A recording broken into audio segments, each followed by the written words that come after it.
Good morning, folks. Welcome back to the Nightmare Cabin. We're doing a news reaction video today.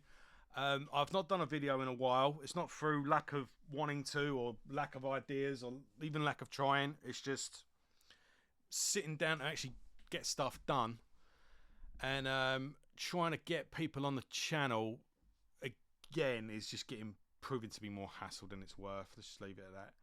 So, yeah. Anyway, let's do a news reaction because I've not done anything in a while and this is pretty newsworthy. So, yeah, Mastodon have parted ways with Brent Hinds. And Mastodon is another band on the long list of retrospectives I intend to do. I might even treat you to a quick overview at the end of this. Let's see how it goes. So, yeah, Mastodon, one of the few bands I've followed from the beginning and have maintained an interest in from the time they started. I say I jumped on board. I kind of jumped on board around Leviathan. So I remember Remission coming out. I remember seeing that out, thinking that album cover was cool. And I kick myself to this day for not seeing them at the Underworld. But I was just like, I don't really. Who are that? Mastodon. I've heard of them. Yeah, I was like, I was neither here nor there with them. And I liked March of the Fire Ants. I was just like, yeah, that's pretty cool. Didn't really faze me at the time. And I think I saw a couple of live clips. And again, I was not moved, not really phased one way or the other. And then Leviathan come out, and there was a lot of hype around Leviathan. It was getting album of the year and whatnot. And I can't remember if it was Download 2006 or 2005. I've only ever been to Download twice. Maybe 3 times. No, but twice. And I saw them in one of the tents. And I was just like, right, let's check this Mastodon band out. Like, what this? And it clicked. All of a sudden it clicked. I was thinking, what a dumbass. I can't believe I've not... I didn't get them up until this point. But sometimes seeing a band live is what you need to do. So... around that time, I got the Remission, really enjoyed it. Then got Leviathan, and then what was it, Blood Mountain? That was the first album I was there on day of release. I've seen them live a couple of times as well. Seen them on the Crack the Sky tour. That was pretty cool. That was at the Camden Roundhouse. I think I've seen them on a couple of package tours as well. But yeah, anyway. So what's interesting with Mastodon, apart from a little bit of a lineup change at the very beginning, they started out as a 5-piece with a vocalist. Then when he left, and they became a 4-piece, just did the vocals between them. It was generally with Troy Sanders, the bass player, was the lead vocalist to begin with. Then Brent Hinds did a bit of vocals here and there, and then the drummer, what's the drummer's name? God's sake, Brian Daler. He started doing vocals as well. Then Bill started doing a bit back. Now they share the vocals equally between them. So I'm guessing this will be the main problem. Will be the writing new music and who's going to do the vocals. But yeah, up until I don't think they ever did any recording with the original vocalist. I think, might have done the demos. Sick Leg was the first. Yeah, if he did anything, he did demos, and that's about that. But since then, since they're established, since Remission in 2002, they're one of the few bands that have maintained a lineup. Like, maintaining a lineup is so rare nowadays. And, Eric Sanna was the original vocalist. And what did he do? Yeah, right. He did the first demo in 2000. There you go. Right, so let's read old Blabbermouth and right. So Brent's exited from Mastodon. Mastodon wrote, "Friends and fans, after 25 monumental years together, Mastodon and Brent Hinds have mutually decided to part ways. We're deeply proud of and beyond grateful for the music and history we've shared, and we wish him nothing but success and happiness in his future endeavours." We are still very inspired and excited to show up for fans in this next chapter of Mastodon. As we move forward, all 2025 touring plans will remain intact. We look forward to seeing you on the road. A little over 3 years ago, let's not go into that. It's it's there. I might as well. Right, so bassist vocalist Troy Sanders. I attribute the longevity of two main things, I believe. Number one is that we have, thankfully, over time continued to grow together. In any human relationship, you always hope for the best, but it's natural for people to grow apart. That's very normal, a normal thing to happen. So the good fortune of fate, we've stuck together, continue to grow together. And number two, we're all incredibly passionate about creating music. Thankfully, none of us have a personal writer's block where we're not the main songwriters. So if someone's not coming up with one thing or two for don't worry, the other guys have you covered. Yeah, there is that as well. They've always kind of shared mutually. There's been different albums where different members of the band have taken like the taken over the wheel, so to speak. This one will particularly be Brand's album. One might be Brent's album. One might be Troy's. Troy again was the first lead vocalist, although he's more of a growler, while Brent did a bit of melodic vocals. Then Brand started doing vocals, basically singing. He's practically like a modern Phil Collins at this point. And yeah, different people have sort of come to the forefront of each album. So I've heard podcasts. I suppose we can have a bit of a gossip now. Do a bit of speculation and you can join in the comments. I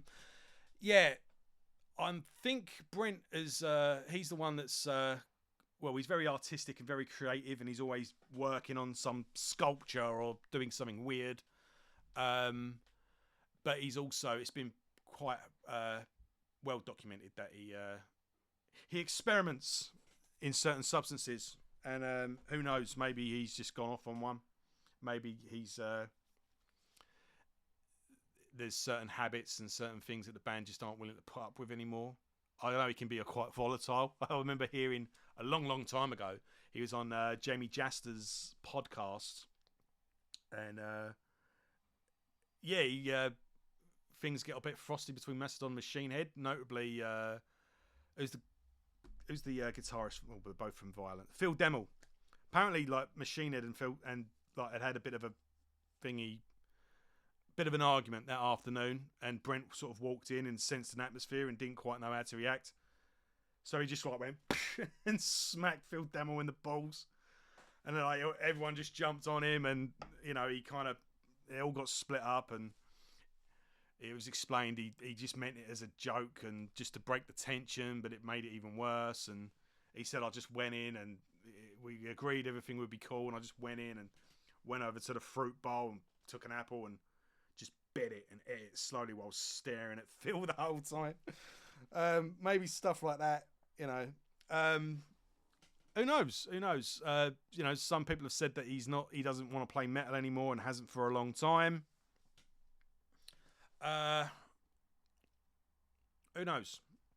Going forward, will they stay a three-piece? I suppose it would make sense if they technically stayed a three-piece for the time being, and they got just a live guitarist or a friend to do the live shows. There's not. Yeah, they'll just get just a second guitarist as a live musician to fill out the dates. That should be easy enough, because all they've got to do is get someone to learn the parts, and he's just got to play the parts. Then, if they get chemistry with that guy, I suppose they could move forward with him, but that's up in the air. It's not so much filling the gap of a guitar player. Brent Hinds is quite a distinctive vocalist, as all four vocalists are distinctive. Bill's the only one that don't really do much lead. He just does backing, but he is there. I suppose, it's up in the air. Troy kind of faded into the background for a couple of albums, but then came to the forefront on the last two or so. I think the last album was the one where they kind of went full circle. And maybe Troy and Brand and maybe Bill, like they're just going to take over and share the vocals, and then going forward, be it Bran or be it, I can't see them struggling to move forward in terms of writing. And if anything, certain aspects of their sound will take over the forefront. It may, Bran may take more of a lead in the songwriting, or so it seems like they've shared it equally anyway, and they've kind of just gone along with whatever was on the table. So I can't really see that being much of an issue, but it will have an effect on the material going forward. So, like I say, I've got a lot of time for Mastodon. I think their back catalogue is one of the great back catalogues of our age. One of the most important bands that are making music at the moment, whose back catalogue is still developing, and I think time's going to be very kind to their back catalogue. And shall I treat you? Let's do a quick. I'll do a quick overview now of the back catalogue, but I will revisit this at a later period, and I'll do an in-depth one when we're going album at a time. One sec. Right. Where? Oh, here we go. I've got it.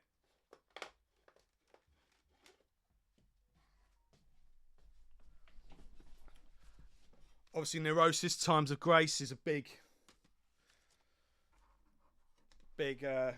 influence on the band. I think Neurosis, you could say, they're I don't know. The Neurosis and Mastodon are linked in a lot of ways, and Scott Kelly from Neurosis is kind of like their unofficial fifth member. So basically, this is heavy as hell, but I think it got lumped in with the lot sort of mathcore that was going on, like bands like Converge and stuff like that. Relapse were putting it out, but this is a phenomenal album, and it goes in all different directions. And there's a lot of stuff going on in this album where it's like, yeah, this isn't just another Relapse band. Mastodon were formed, by the way. Bill and Bran Taylor, you were ex-members of Today Is the Day, one of the most extreme bands out there. So Remission, Leviathan was the breakthrough album, based predominantly on Moby Dick. Blood Mountain is probably one of my favourite albums. Crystal Skull's an amazing song. Sleeping Giant, all through the album. Hunters of the Sky. Was it This Mortal Soil? Yeah, This Mortal Soil was the one that really, that's where Bran took over on vocals, and it was really like, right, the band are going places now. Crack the Sky is they go full prog on this one. That element of their sound, they just go right to the forefront with it, push it as far as it can go, and eventually just do a full prog album. There's like 7 songs, and it's a story all the way through. Loosely based or inspired by Bran Taylor's sister who committed suicide. So it's Crack the Sky. Her name was Sky, so double meaning there. And it's about a guy that he floats out of himself while he's asleep. He's allowed to, projection. But there's an umbilical cord that links your soul to your body, but the umbilical cord breaks, so now he's lost in the cosmos and he has to make his way back. Very cool, very trippy, very drug. And I remember they playing the album in full and it had like a film at the back. And yeah, so the first 4 is like they're climbing. It's like the first 4 Metallica albums. It's just constant development. Then obviously there's the live album of the Crack the Sky tour. So the first 4 albums is the golden period. Then we have the Hunter. This, obviously, they've gone full pelt with the prog on the previous album. This one is like the palate cleanser. They're like, right, back to the beginning, stripped down. This is just straightforward. What's this, 12 songs? 2, 4, 6, 8, 10, 13 songs, but all very, very straight to the point, very rocking. A lot of fun songs on this. And Brent, around this time, Troy kind of takes the background. Well, no, not really. That's not true. Ronnie on Crack the Sky, Troy starts fading into the background. He hardly does any vocals. And yeah, Troy's kind of relegated to background vocalist at this moment. And Brent and Bran do the lion's share of the vocals from Crack the Sky onwards. But this is a good, enjoyable album. It's all well and good. But it is the mark of a new era to the band. This basically continues. What's this one called? Once More Around the Sun. Yeah, it basically continues where Hunter left off, but goes a bit crazier in places. Then Troy comes back. We're back with another concept album. This one again was there is a concept to this as a narrative going through it, and Troy was back in the driving seat vocally, but also he was the main songwriter for this one. This one mainly inspired by his wife's cancer treatment, and as far as I know, she recovered, thank God. But yeah, this is like, right, we're gone. We've got two rocking, fun, Mastodon, as serious as they take the music, but they have always kind of had a tongue in their cheek as well. They've had a humour when required, especially in their live shows. But yeah, this was them taking things, being a bit more adventurous and ambitious again for Crack the Sky. So again, they've worked their way up to a pinnacle, and again, with the first 4 albums, I would say they've worked their way up to a pinnacle with these 3 albums again. Then there was a bit of a pause. This is a Odds and Sods EP. They put out a couple of singles. They did put out a single, White Walker, based on Game of Thrones.